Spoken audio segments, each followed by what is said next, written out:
my loves. Welcome back to my channel. My name is Jay, and guys, today I have got a really interesting video that I debated on whether or not to make. It's going to be a guilty pleasure kind of list for you today. Now, I say guilty pleasure, but I don't actually believe in guilty pleasures. These are just books that I seem to return to day after day, year after year, and I never stop loving them. And I love them in the most sort of casual of ways. I don't often just sit down and read through it back or cover to cover. What I end up doing a lot of the times is that the first time I've read it, I put it down and then I come back to it after a couple months, after a couple years, flip through it, read a paragraph, read a couple pages, and then I'm like, okay, that felt good. I'll come back to that another year. That's the sort of list we're doing today. And also, you're going to find a lot of surprising things on here because almost all of these books are not necessarily what I typically read on a day-to-day basis. I read a lot of horror, fantasy, yeah. That's it. Horror and fantasy, really. Those are my genres. And I would gather to say that 90% of these don't even really fit in that genre. I think I could be eating my words. So let's start on the list. Okay, the first book already contradicts what I just said because it's actually fantasy, but in a weird way. It is a children's book called The Witch's Supermarket.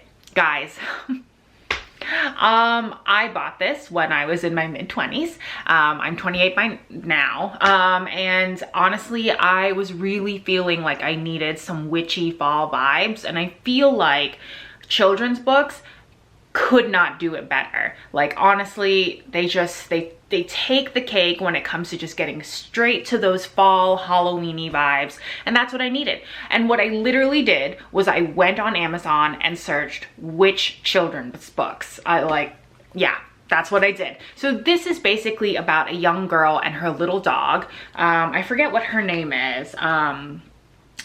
Her name is Helen. And she basically goes exploring. It was Halloween night, and she ends up like following this paper that a lady dropped. It said something about like the witch's supermarket, and she basically goes on an adventure. She finds the witch's supermarket. There's the like secret doorway to the witch's supermarket. And the best thing about this book is that it shows you pictures like these, pictures of the aisles, and it names the stuff in there, like shake and bake snake, eye of newt, iguana chops, eel heels. Like, it's all sort of like witchy silliness here, and it's just so cute. Like, there is an actual witch and she's trying out brooms in the witch's supermarket. Guys, when I got this in the mail from Amazon, I must have read it in that week like 15 times. Like, I always at the beginning of summer instantly suddenly need to be in the fall season, and it always happens to me. It's happening to me right now while it's May, and this is just a book that I return to over and over again as an adult person. Okay, my next guilty pleasure read is going to be basically anything by Nicholas Sparks, particularly this book, The Best of Me. There was a movie that came out with James Marsden and Michelle Monaghan, something like that. And the movie was fantastic. I love the movie. I watched it over and over again. It helped me get over like a breakup or whatever. And I finally found a used copy, because I didn't feel like buying it new, of The Best of Me. And the book was fantastic. And every now and then, if I'm feeling sappy, if I'm feeling emotional, especially around that time of the month, this is the book I pick up. Again, I've read it once, I think twice, maybe all the way through. And every now and then I just like pick it up and like open up to a random chapter and just read through it, because it's just a lot of feelings is what it is. And it's sort of just, if you need a good cry, this is the one. Basically anything by Nicholas Sparks, if you need a good cry, this is it. So this book, what it's basically about is about two star-crossed teenagers.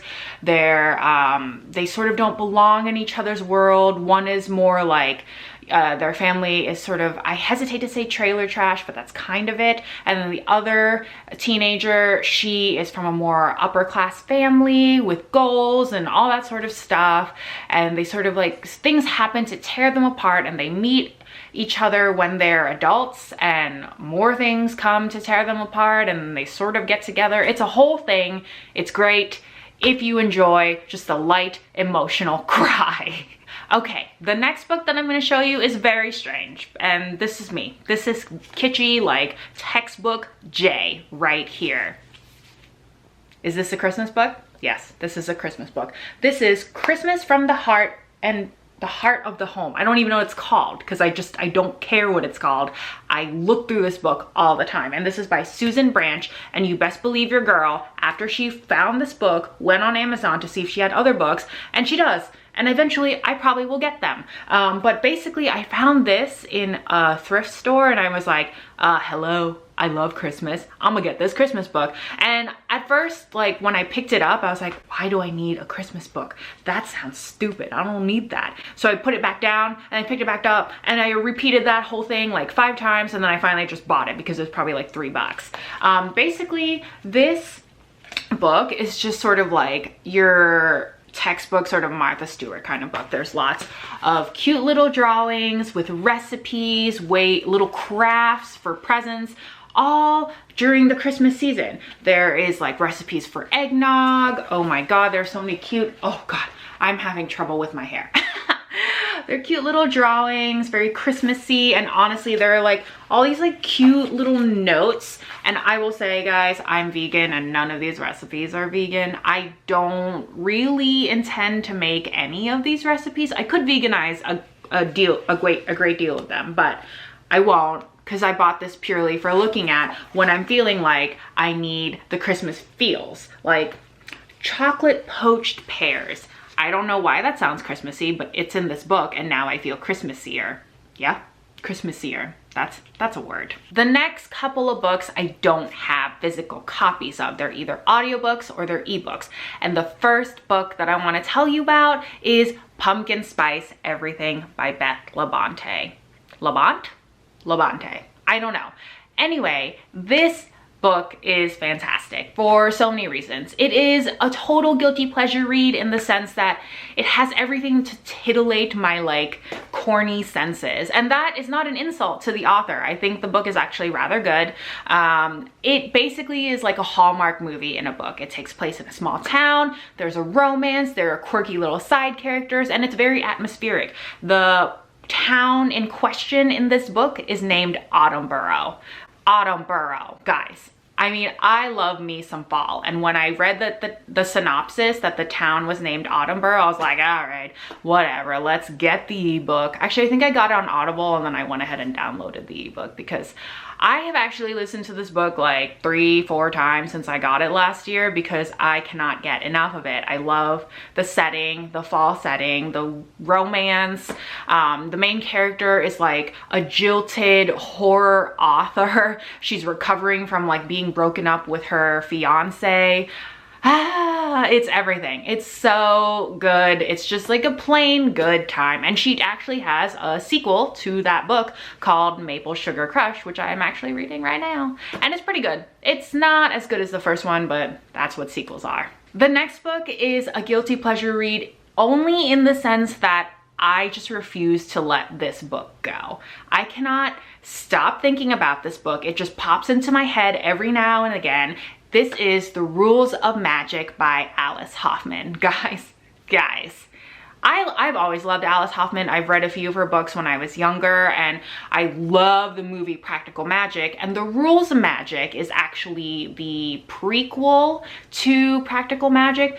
But in my experience, I've read both of those books, specifically the audiobook. The Rules of Magic is so much more witchy, and it has everything that I love in a good witchy story. There is a female lineage of inherited powers. They talk sort of, I wouldn't say they talk at length about spells and how and like you know, potions and stuff, but they sort of do. They talk about herb lore and how they help the neighbors with their like abstract witchy powers.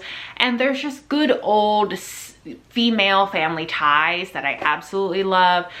I don't know what it is about this book. Actually, I do. It's just everything that I love. I love this book so much. It's basically about the three Owens children, Jet, Franny, and Victor. Victor?